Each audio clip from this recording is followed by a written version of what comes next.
Hello everyone, welcome to our Enshrouded survival guide. We are doing a location guide today in Ferndale. If you zoom in, it's right there. That's the name, Ferndale. And you can get to this place by going north of the Ancient Spire Springlands, specifically, or, south of the Ancient Vault Farmer, kind of between those two locations. Basically, how to get here, you're going to take the Ancient Spire, you're going to fly on down, glide down rather, about to get right here, and then there's like a little part where you can drop down, and there's a pathway. You'll know you're there when you're at the Flame Shrine. The path basically kind of goes from the Flame Shrine to Ferndale. So you'll kind of hop down right there, and then make your way to Ferndale.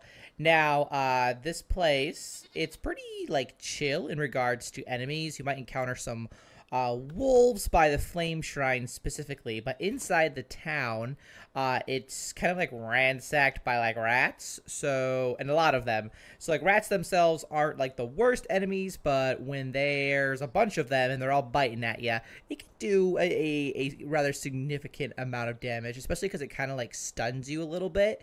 So, be ready for that, I guess. Not like I said, not the worst enemies, but they can do some damage. But once you clear all the rats out, you have the town to explore. And there are a few places of interest. The first, kind of right smack dab in the middle, is a well where you can collect water if you need to. There are several kind of gardens in the area. We got some corn over there. We have some tomatoes. I think there's some sort of flowers in the back here. So there's quite a few little gardens if you need some items, for your farming purposes.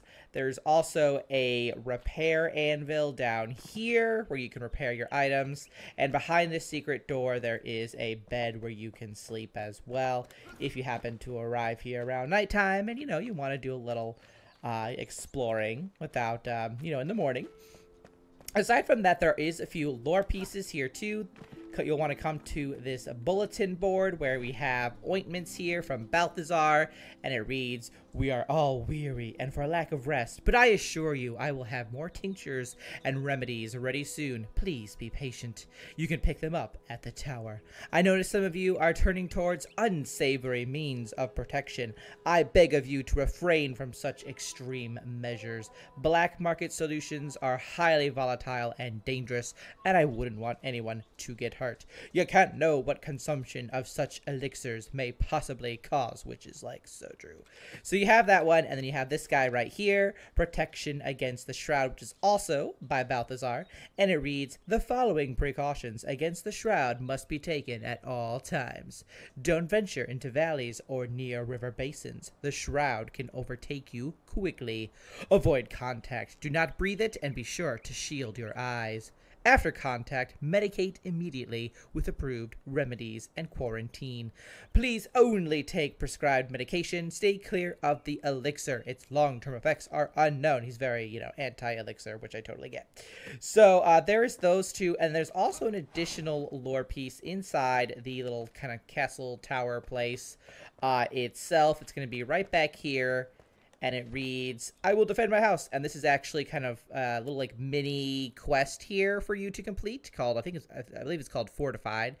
So that will pop up once you pick up and read this little piece of lore, which says, "I could tell they were advancing from the smoke that was on the horizon.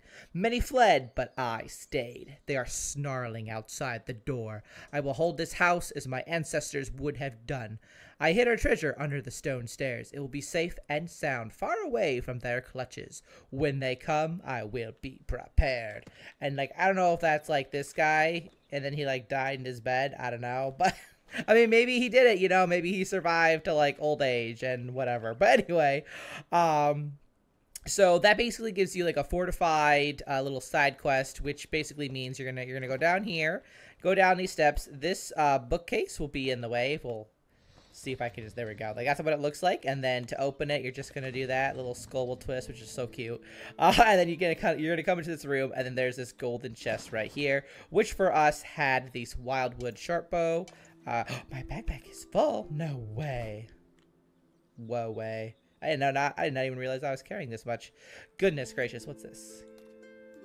How does that compare to this? Let's get rid of this one. How about delete? You go here. New friend, come on over. We'll take that. So, so that is where you will find that chest and complete that quest. Now, speaking of chests, obviously that is one location. There is another chest, which is, in my opinion, hidden pretty well because I kind of walked past it a few times without realizing it, and then I took a look at this really tall like chimney, and I was like, I should probably investigate that. And sure enough, inside we have a normal chest. So we'll open this and see what we got here. We've got a few things, heal channels, mostly stuff for magicians in here. Obviously, you might get something different depending on what has generated there. But that is the other chest that you can find in this town.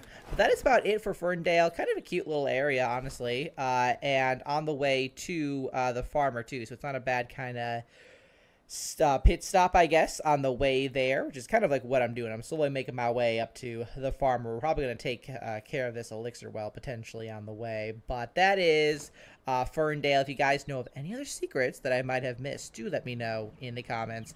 Thanks so much for watching. I will see you in the next one. Until then, keep surviving and keep thriving.